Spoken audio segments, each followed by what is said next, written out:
Tuttle here. It's storm season in Oklahoma, and with that comes torrential rain, high winds, and hail. To protect your home and your family from these threats, the one roofing company you should trust is Ferguson Roof Systems. They've been providing the best in roofing services for nearly half a century. Ferguson is Oklahoma's full-service roofing company, certified with an A+ Better Business Bureau rating and a 5-star rating on Google.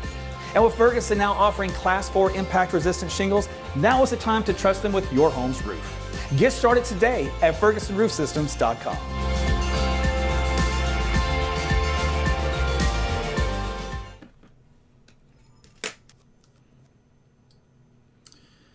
All right, you guys ready to do this?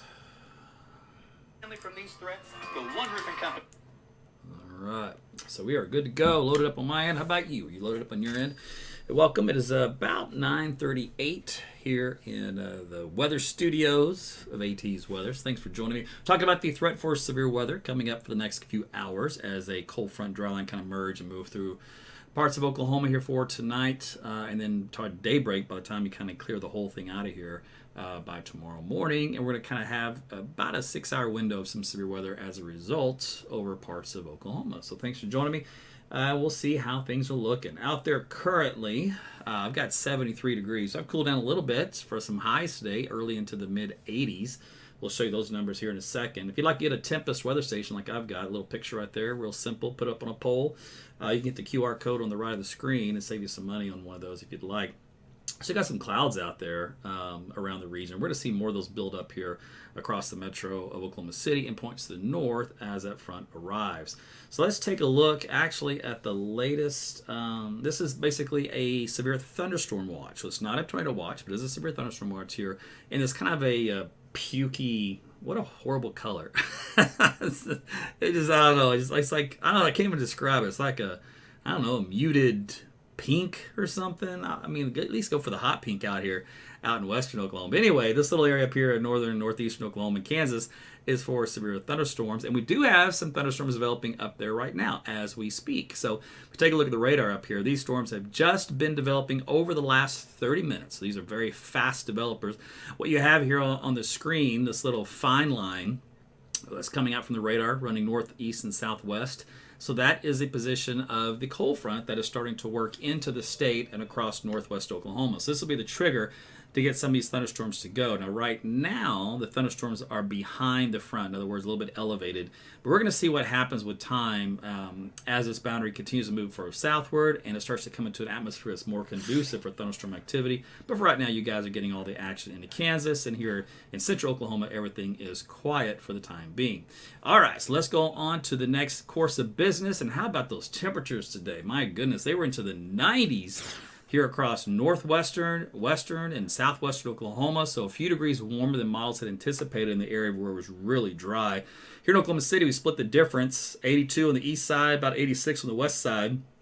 That front, or I should say the dry line, was pretty much cutting the area right in half. So a little bit more on the humid side once you got east of I-35 versus, say, west of I-35. And out there currently, you can't see where the position of the cold front, like we mentioned, is up here in this region, helping trigger off those scattered showers and thunderstorms. And this guy here is moving its way to the south and east with time. You see temperatures falling into the 30s out there in the panhandle back behind it. Now, it's still a little breezy, but not nearly as bad. We had wind gusts up around 50 miles per hour out here in western Oklahoma. A couple of fires got going, of course, in that situation. But for right now, the dry line has kind of retreated all the way back here into western Oklahoma. So it's not as much of a factor right now anymore as far as a convergence axis. Remember, earlier in the day, it was kind of situated like this, and then it kind of backdoored in like this, and then now it's retreated back to this point. And as we said, the cold front that's coming in now will basically kind of shove it all together into one big unit, moving through over on into tonight. So if you take a look at the Storm Prediction Center Severe Weather Outlook, they have backed up the area of severe weather back into the I-35 corridor again. They kind of had it east. But they've changed their mind. How did things go today? The smart computer, or in other words, the AI system, kind of went overboard with the big plethora of severe weather. Now, did all that happen? And the answer is only in part. So it kind of did pretty good. In this part of the country here, this is where they thought would be some tornadoes and also some hail.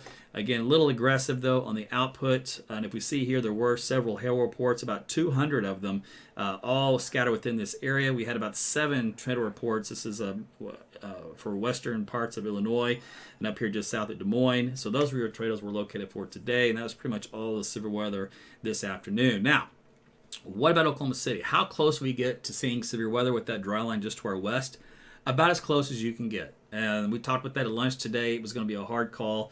And honestly, I'm surprised we didn't get it. This is the sounding that launched at 6 o'clock this evening. I want to show you that the cap at the surface was 0, gone, obliterated. There was a little bit of a mixed layer, about minus 24, easily breakable though with some decent convergence. And had that gone, storms, SIG hail up around 2.8. That means we'd have hail up around 3 inches in diameter. We've had a significant tornado issue here with an EF3, EF4, potential EF5 category was what we were working with on the wind speeds and the shear. So this was a very ugly situation that we dodged a bullet like that. Because typically if you have a SIN layer or a cap measurement less than 25, it's easily breakable. And how we didn't bust that, woo boy, that's too close to call. So just be glad it didn't. Let's take a look at the threat for the Weather Service. Again, they backed things up here to the west here for tonight. They brought the tornado threat also back to the west. If you recall, they had it way over here. I said they'd back it out to the west. I don't think it quite went far enough, but it's close enough. Let's go on to the eastern parts of the state. Severe weather risk continues as well. They backed that area up to the west for the remainder of tonight. And then timing out here is from midnight to about 3 o'clock in the morning. 2 to 5, 4 to 7. And here across Oklahoma City, we're good up to about midnight to 1 o'clock in the morning. We're going to show you the detail on that here in a second. We still have the upper level jet, though, right overhead at 300 millibars, so plenty of lift for any storms that try to get going.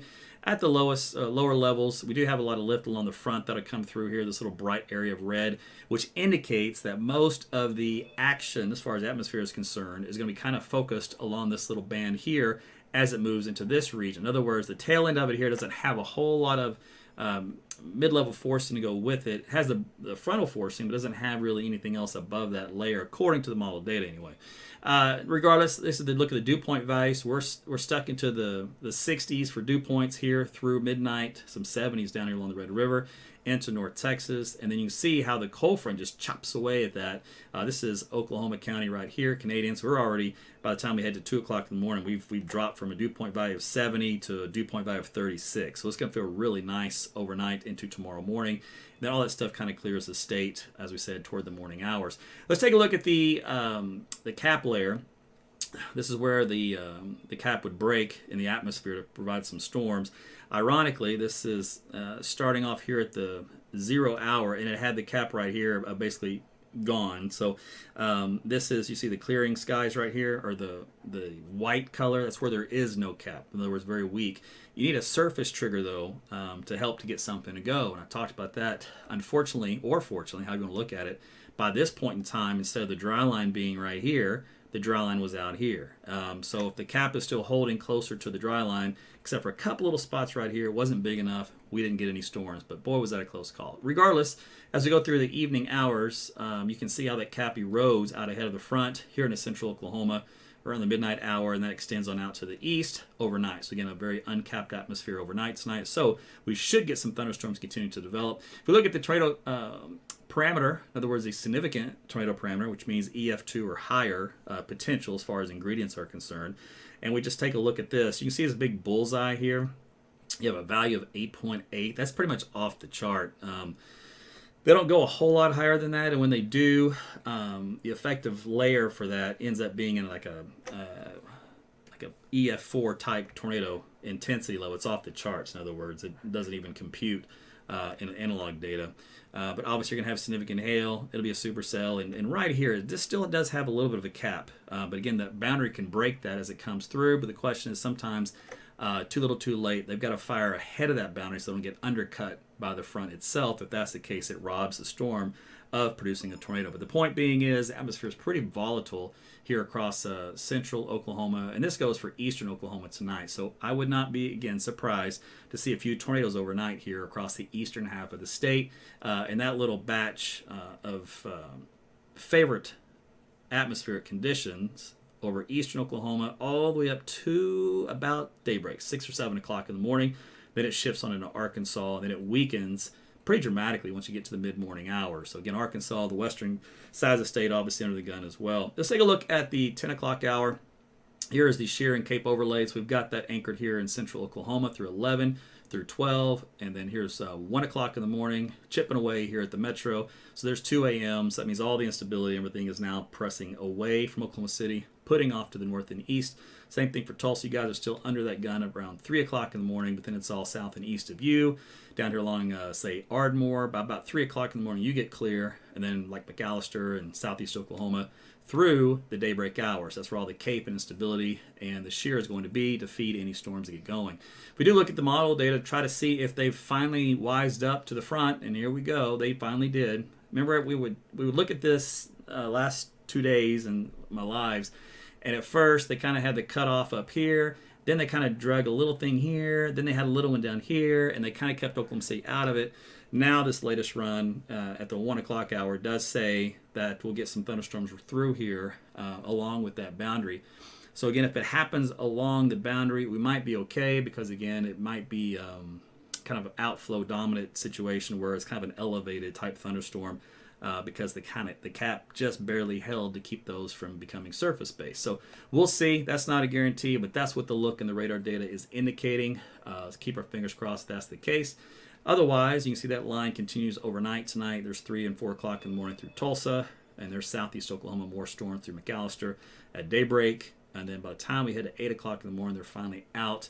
I'll go ahead and peek eastbound. We'll go to Arkansas to see how they've held up and or weakened through the early morning hours. Let's go right here. So there's 7 o'clock, 8 o'clock, 9 o'clock, 10 o'clock through Little Rock, 11. So it's a pretty good thunderstorms. Looks like a pretty good squall line. There's noontime. It just keeps on going. Clears the entire state all up to Memphis by 2 in the afternoon. So it's a long extended period of time. I'm going to back this up a little bit. Every now and then you see some helicity tracks in here. These little tails you see. Again, that could be from damaging wind tracks. It could be large hail tracks, or it could be a tornado track. One of our the model I've been using here off and on here so far for this spring is this new experimental run. Just kind of curious to see how it does in this environment.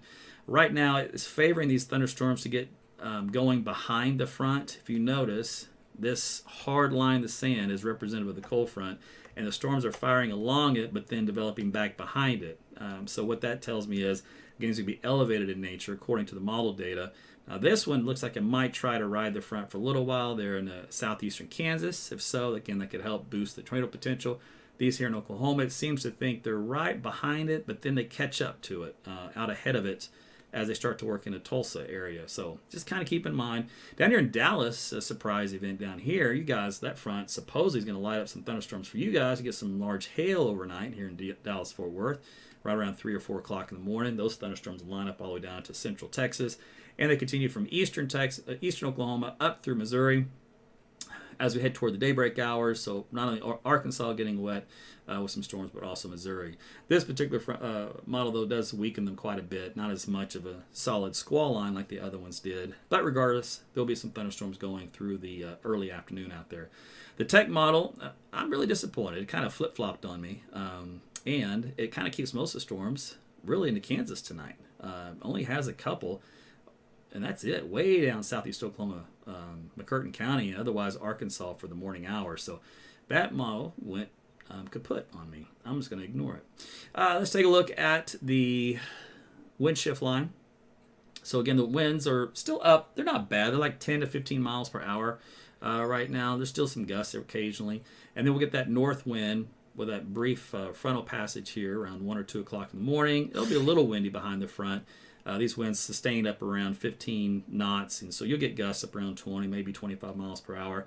And so the wind will be with us for the first part of the morning, it looks like, and then winds will die down in the afternoon. A light north wind, so it'll be pretty decent with the winds for our Wednesday afternoon. And then, let's see, they stay pretty light for Thursday. Really, Thursday's pretty decent too, and even into Friday morning. So not bad. We finally get a break from the wind. Jody be happy about that. She does not like the wind. I said, well, you came to the wrong state. So here's a look at the temperatures. We'll cool you down pretty quickly, right around 50 in Oklahoma City at 3 o'clock in the morning. Daybreak will be right around 40 at 7 a.m. You see the panhandle's below freezing, so some 30s up in that area. As we head into the afternoon hours, we're back into the upper 50s. Probably see some low 60s, especially south and southwest Oklahoma for our Wednesday afternoon. And then pay attention to this right here. This is Thursday morning. See these little blue areas? 29, 30 degrees in the low-lying valleys. So remember, if you're an early planter, I've warned you, you're going to have to find a way to cover those sensitive plants, vegetation, if you got a little excited, especially across the northwestern third of the state. So you pretty much draw a line, something about like so. Now in the big cities, you're typically okay, Tulsa, Oklahoma City, but it's these outlying areas, smaller suburbs, etc. Anywhere you have like a dip or a valley is where you're really susceptible to some cold stuff. But some 20s and some 30s out there across the state for our Thursday morning. Then after that, things are getting much better. Matter of fact, we'll be into the 60s on Thursday afternoon. And then Friday morning, still some pockets here into the 30s and 20s. We can see that on the extended outlook. You can see the 30s here, upper 30s, Oklahoma City for Thursday and Friday morning. Then after that, it's 40s for a little bit, and then we're back into the 60s for an overnight low. So that means the Bermuda will like that. Daytime highs will stay pretty cool for here for a while, but the weekend looks really good if you like the 70s, and then 80s after that, and really decent weather to come from that point forward. So that's some pretty good stuff. Another quick look here at the radar, just kind of see how things are going up here in northern Oklahoma, and we have one severe thunderstorm, looks like, for this cluster up here in Kansas. That is behind the front, so there's a lot of lightning and some hail with that, and that's about it with that one. All right, so that was everything in a nutshell. So if you're late to the party, I'm sorry you missed it, but what I can tell you is that we are expecting this cold front to come through tonight to trigger these showers and thunderstorms. Some of these will be severe. They should make it all the way as far south as the greater Oklahoma City metro area. I don't think they'll make it any farther south than that.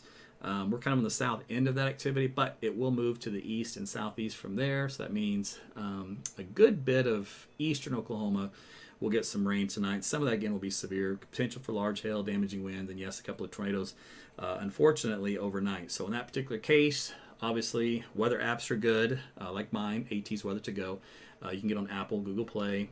Make sure you don't have your Do Not Disturb deal on your phone. If you do, you need to set that to override it. The other issue is you need a NOAA weather radio.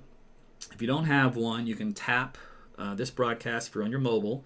Tap the screen and you'll see some text pop up. If you scroll down the bottom of that, you'll see an Amazon link of the NOAA weather radio that I bought, that I use. It's cheap, it's like $30.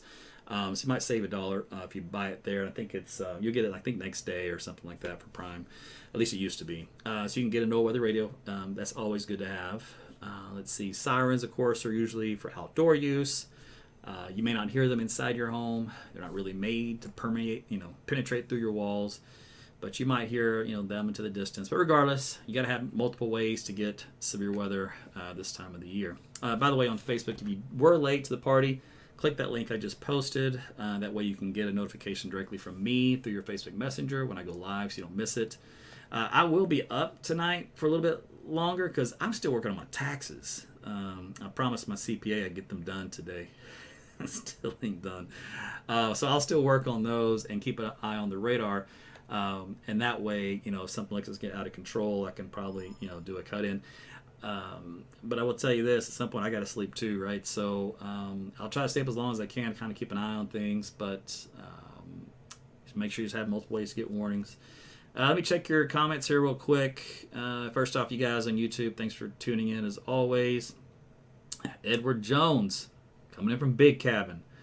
You guys' names, by the way, on YouTube crack me up because a lot of times they're not even your real name; they're just nicknames, and I never know the origin of the nicknames. But it's always interesting. Let's see. Can you look at the radar out west, Gabby? Well, how far west are you talking? There's nothing out in western Oklahoma, so the only storms that right now are up into Kansas at this moment. So everything's quiet here across Oklahoma for this very time being. Yeah, I liked it when the watches are like yellow. I don't mind that for a severe thunderstorm watch. I actually prefer like blue technically because the yellow color is usually used for severe thunderstorm warnings. Sometimes you can use orange, but I like the yellow for that. Red is usually used for tornado warnings, obviously because red means danger, right? But everybody kind of has their own color scale and what they use and why they use it, so there's really no rhyme or reason. It just is what it is. By the way, you guys that sent me some stars tonight on Facebook, I want to thank you very much. We are very close. Talked about this at lunch today. Facebook says I am 97% to a goal of 1 million stars. Although I got to do the 1 million, So anyway, so we're pretty close. So thanks for all your support. That's a pretty good milestone since we turned these on. I don't know when Facebook started this. I think about a year ago or sometime last summer. I can't even remember. But that's pretty awesome for you guys to support me in that fashion. Thank you, Brandy. I happen to like my app as well. Now, there are a lot of weather apps, and you're not going to hurt my feelings if you use different ones. Use all the weather apps you want. Mine is geared for severe weather. So in other words, it's predict tornadoes before they actually occur to give you more time to seek shelter. So that's what mine is more geared towards, a safety app. So yeah, it may not have all the other bells and whistles some other apps have, and also some fun, goofy stuff, but it's going to have the life-saving stuff on it, such as lightning in the area, danger storm approaching, all that kind of deal. And as a refresher, for the BTI rating that comes out, when you see that, and it's like a scale of 1 to 10, if you do see that tonight, if it's a 7, 8, 9, or 10, you want to be in your shelters. Don't even question it. Just get there. Then you can tune into the weather after that point. If it is usually a 1, 2, 3, or 4, the storm's probably rotating, but I don't think it's going to produce a tornado. If it's in a 4, 5, or 6, it's at that transition zone where it might be gearing up to do so. So you might want to go ahead and head to the shelter, and then you can check, the severity of it and if it's going to ramp up or ramp down. But that's how I would interpret the numbers for you.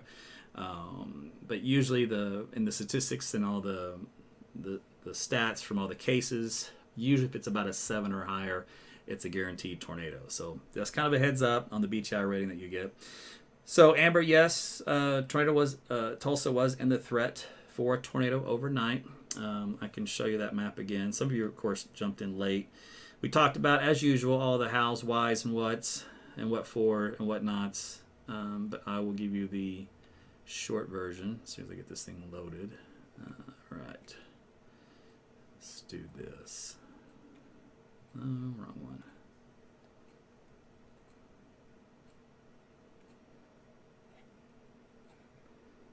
Here we go.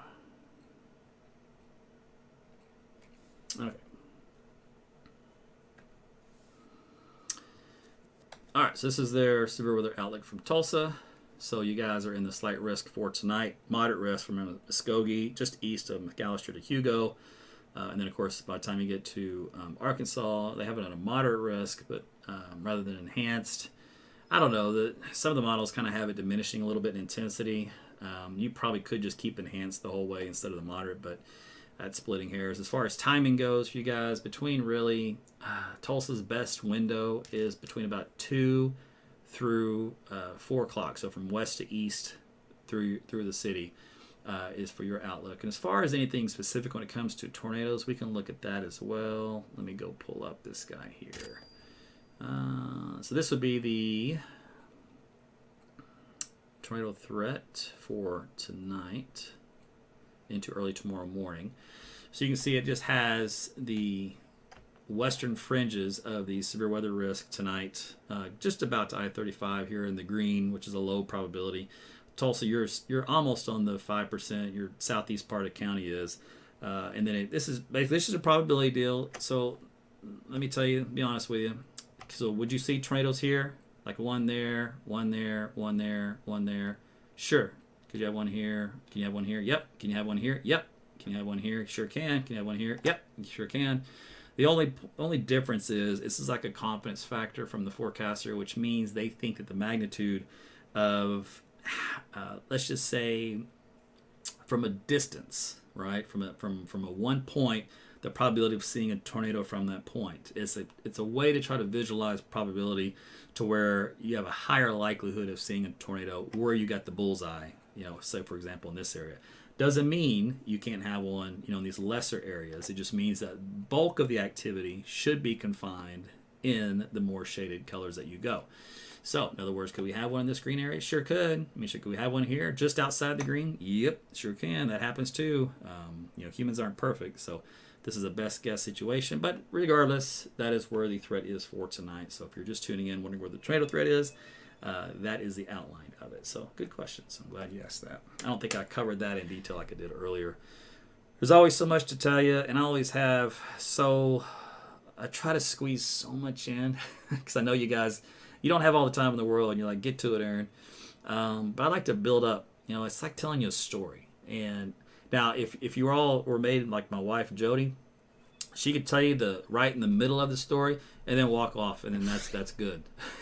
There's no beginning, there's no end. It's just there you go, and then gone. I'm like, what? This doesn't work for me. I need chronological order. I got to get the story. I got the beginning. I get the middle. I got to get the climax. I got to get the end. And but yeah, I know not everybody's made that way. So some of you just give me the answer. You want the multiple choice. Is it A or B? Well, I always learned in our school it was either B or C. So if you didn't know the answer, pick one of those. Now that was in the old days. I don't know if that still works anymore. Plus, I'm not sure you even get tested anymore because it's participation trophies all around these days. I know, Lori, I gotta go because you just mentioned it. I get my taxes done, so the more I sit here and talk, the less time I had to work on that. So I gotta get going.